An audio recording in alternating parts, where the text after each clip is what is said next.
زم سبات زم صلوت مصحفتون يولومن አይፈልጦን يوم ታይልካይ ወንዝ ጽለውን ይፈጡን يوم ሰለስተ يوم ሳቶም ሓንቲ ዝሓዝዋ ጸሎት እግዚአብሔር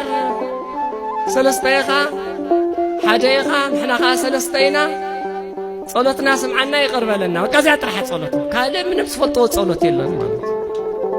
በበመዓልት ግን ዚያ ከይቋረጽ يوم ዝብልዋ ንስኻ ሰለስተይኻ ሓደይኻ ንሕና ድማ ሰለስተይና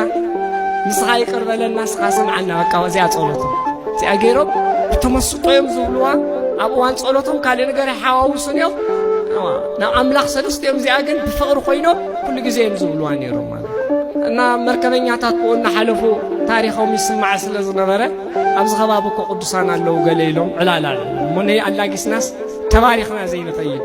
ኢሎም ኣልዒሎም ኣውን መነኩሴ ነይሮም ዓብዪ ኣቦ ብዙሕ ዓመት ዘገልገሉ ከመይ ኢሎም እዮም ኣብዚ ባሕሪ እዚ ቅዱሳን ክርከቡ ኢልኩም ሓሲብኩም እሞ ከምኡ ኣሎ እዩ ዝበሃል ከይድና ነረጋግፅ ኢሎም እዮም ካብቲ መርከብ ወሪዶም ናብዞም ኣብኦም ሰለስተ ቦታት ከይዶም ይብለና ድሓር ኣብኡ ከይዶም ሳቶም ቃል ሰለስቲኦም ስራይዎም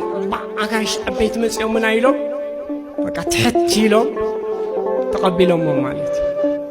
ድሓር ገና ናብቲ ገዛ ከይኣተው እዞም መነኩሴ ዓብዪ ቦንታ ይብሉ እንታይ ሓቂ ድዩ ኣብዚ ቅዱሳን ዝነብሩ ኣለው ሰምዒና ኢና መጺና ኢሎም ናይ መን ቅዱሳን ንሕና ኣብዚና ንነበር ቅዱሳን ከም ዘለዎ ይንፈልጥን ኢና ንዑማ ሰልኩም እተው ገዛና ኢሎም ይእትዮም እግሮም ሓጺቦም ንዕቦ ትሕትና ማለት እግሮም ሓጺቦም ዓሳ ነይርዎም ካብ ዓሳ ምጽኦም ኣብሊዖሞም ማለት ብጋሻነት ተቐቢሎም ማለት እዞም ዓብቦ ግን ክፈልጥዎ ደልዮም ዘሎ ኣበዮም ዘለዉ እዞም ቅዱሳን ታይዳዮም ንምንታይ መምጽኦም ንምንታይ ኣድክሞም ናዮም ዝብሉ እስኪ ህይወትኩም ንገብሩና ከመይ እዩ ጸሎት ትገብሩ ዶ ኢሎሞ ኣዎ ንገብር ብዙሕ እኳ ጸሎተይ ንኽእልን ጸሎት እኳ ይንፈልጥን ኢና ግን ተዓቕምና ንገብር ኢና እንታይ ኢልኩም ዳ ትገብሩ ጸሎት ዳ በቃ እግዚአብሔር ሰለስተይኻ ሓደይኻ ንሕናኻ ሰለስተይና ንስኻ ኸ ኣይቀርበለና ኢና ዚያ ጸሎትና ኢሎም ዋዝና እንታይ ጸሎት ኮይኑ እሞ ዚያ ጸሎትና ካልእ ዓቕሚ የብልና ንሕና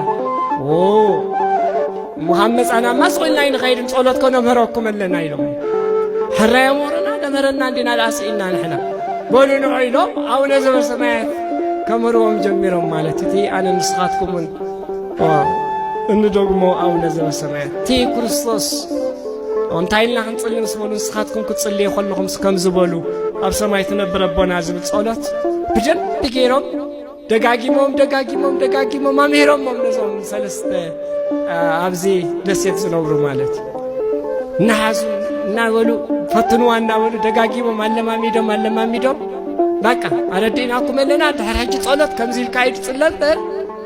ትትብልዎ ነበርኩም ንሱ ጸሎት ኣይኮነን እዩ በቃ ከምዚ ጌርኩም ጸልዩ ኢሎሞም ገዲፎሞም ከይዶም ማለት ኢና መርከቦም ድሓርቲኦም ተዓባይ መርከብ ኣብቲ ማእኸል ገዲፎም ብንእሽተይ ጀልባ ገይሮም እዮም መጽኦሞም ካብኡ እዚኦም ተመሊሶም ናፍቲ መርከቦም ክኣቱ ከለዉ እዞም ሰለስተ ሽማግለታት ታዞም ሃልዎም ኣቡነ ዘበሰማያት ጸሎት ጠፊኣቶም ኣብ ሰማይ ትነብር ኣቦና ስምካ ትቀደስ መንግሥትኻ ትምጻእ ገለ ምስ በሉ ጠፊኣቶም ዋይ ኣምሊጦምና በቃ ንኸይድ ከይከዱ ከለዉ ንርክቦም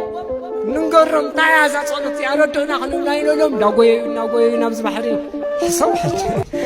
ባሕርስ ብእግሮም እዮም ዝጎዩ ዘለዉ እዞም ሰለስተ ሽማግለታት ናበይ ጎይ ኣሎ መስልኩም ናብዚ መርከብ ዳዓርዚ መርከበኛ ዲስ ዞም ኣቦ ድዮም ኩሎም ድንጭዎም እንታይ ምተሃዲና ንርኢ ዘለና ኢሎም በቃ ስጋብ ዝጽጉዕዎም ተጠጥ ደው እስክብላ ኢሎም ደው ተበሉ እዞም ሰለስተ ሽማግለታት ኣባ ኢሎም ኣቤ ታዘማሃርኩምና ጸሎት ስምካ ትቀደስ ምስ በልካ እንታይ እያ ትበሃል ረስዒና እያ ኣብ ባሕሪ ኮይም ዝኸዱ ዘሎ እዞም ዓብዪ ኣቦ ተገሪሞም ረስ በሉ ደው በሉ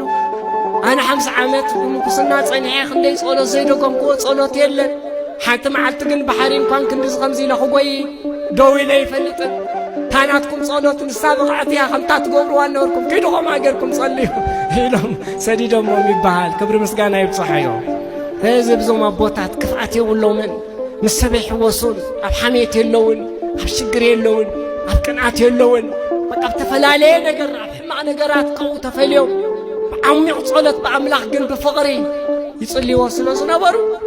በቃ እግዚአብሔር አምላክ ከምዝገሩ